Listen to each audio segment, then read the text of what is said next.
Hi, Mark T the Handyman here. Today we're going to put some lights on the pool deck post. If you've seen my video on landscape lighting, then some of this is going to be repeated because I'm using the same video that I used to get through the house into the basement with the wire.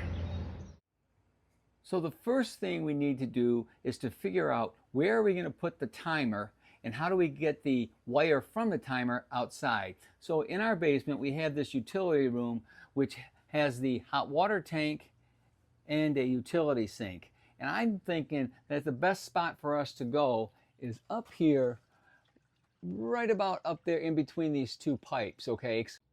So we do have the luxury of a black wire here, this low voltage wire connected to the pool equipment that we can use to measure off of.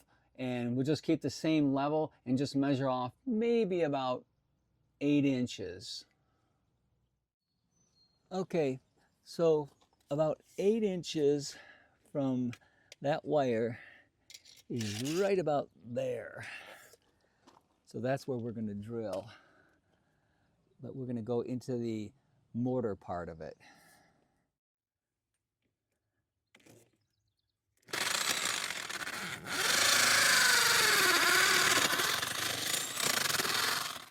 Okay, we've got the hole drilled. It's 3/8 in diameter. I've got a hanger that I pushed through here, and I've taped our wire onto it. I haven't used any kind of hook or anything like that. I just put the tape on there and I taped from the head of it all the way down to right there. So it's a little bit of tape, but it should hold. I've just got to remind you too, the hole is probably the most difficult part of this. I have a Milwaukee hammer drill that takes me right through it. It's a corded Milwaukee hand drill. I don't think a cordless hammer drill would work as well, but that's what I used. Okay, we're back outside. We've got the hanger and we're going to pull that through. That was fairly easy. And now we're ready to start pulling the wire through the ground.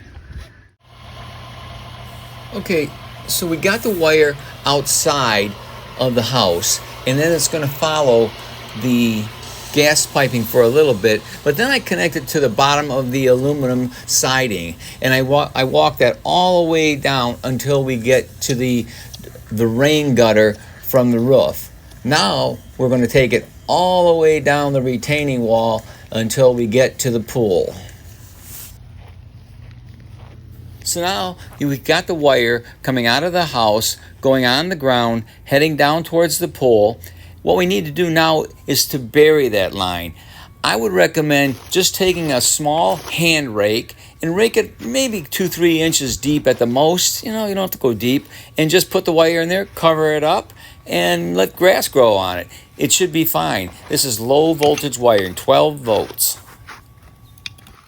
So this drawing here shows the wiring of the pool lights. You've got the low voltage coming from the house, and right away the wiring takes a split. It goes one way then the other. So I've got 10 lights on one circuit and then 10 on the other. Okay, if you notice, there are wire connections that are indicated by the red stars. The red stars are nothing more than where the wires are being terminated together to go to the next light. All these lights are wired in parallel to the next, okay? And you've got, like I said, 2 circuits. So it's the same thing all the way around the pool. Once you do the one light, okay, it's pretty much the same wiring to all the other lights. The only one that's different is the last light on each circuit. That's only got the 2 wires going to the light because it's the last light, and there's nothing else going to another light. Okay, this drawing here is the ladder wiring diagram of the 2 circuits for the 12 volt lights. There's 2 circuits with 10 lights on each circuit. Remember, these are low voltage LED lights. Now we're at the bottom of the retaining wall. We're going to run that wire around the retaining wall, underneath the stones, and then up the side of the post. So now we're going up the post here, and here's where we make the wiring change, where we go left with 10 lights and then right with the other 10. As you can see, as we take this wire around the pool, we wire staple it to the bottom of the supports on the deck. So here we have 8 of our lights right here. There's actually 20 of these lights that are going to be put on each post of the deck. As you can see, as I take this cover off, there's already wire there.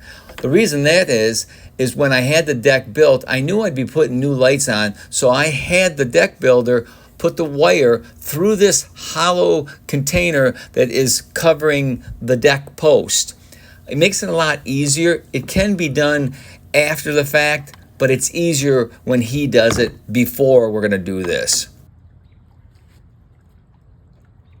Now, to install one of these lights, it's simple. There's only a 2-wire connection here. I've already stripped this wire to speed up the process. As you can see, we will take these waterproof wire nuts and we're attaching these 2 wires to the 2 wires on the lights. Very simple.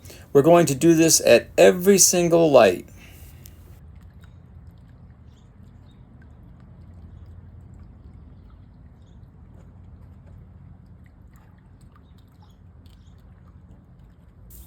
The way we decided to get these particular lights was pretty much because this is the way the deck was going to be built. We had looked around different decks, and this particular deck builder builds decks like this, and I like the design, and so did my wife. So then we had to find a light, because I knew I wanted to put lights on these, and we found these lights, and that's when I asked him, hey, can you run the wire?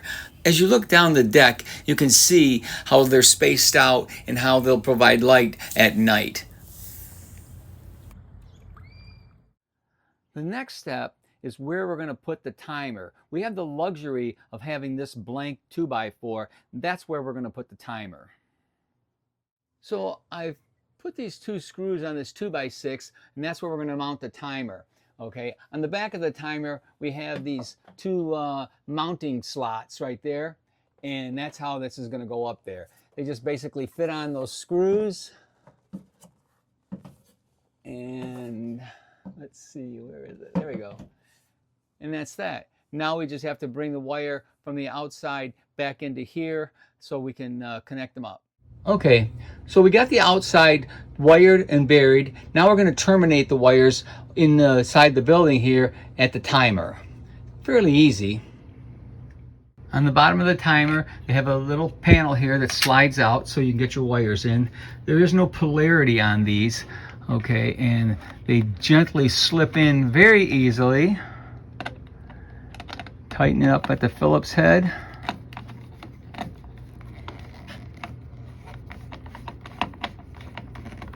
Right there. And then this one the same thing. Okay, we've got those terminated. And now we just slide this in to place. There we go. Shut the door. We've got a plug over here that we're going to plug this into. We're very fortunate that we have a outlet right here, and we're going to plug that in. So right now we're going to try to give you a brief explanation of how the timer can be set up. Right now the timer is on permanent timer, which means it comes on at a certain time and goes off at a certain time that I've set. But you can change that around a little bit. You've got different settings, and you can change to auto, which it uses a photocell that senses when the sun is out and when the sun is not out, and it turns the timer on based on that. The next one is off. It stays off all the time when it's in off. And the next one is on. It stays on all the time when it's set to on. The next one is sunrise. When the sun rises, it goes off, and when the sun sets, it comes back on. The next one after that, we're back to timer. Okay, and obviously you've got the date and the time that you can put on there, and that's kind of a brief explanation, but there's many functions that this will do, so just wanted to point that out. So this is the finished product, bringing a little bit of light to the pool. If you like this video, give me a like or a thumbs up. If you want to see more of my videos, please subscribe. Thanks for watching.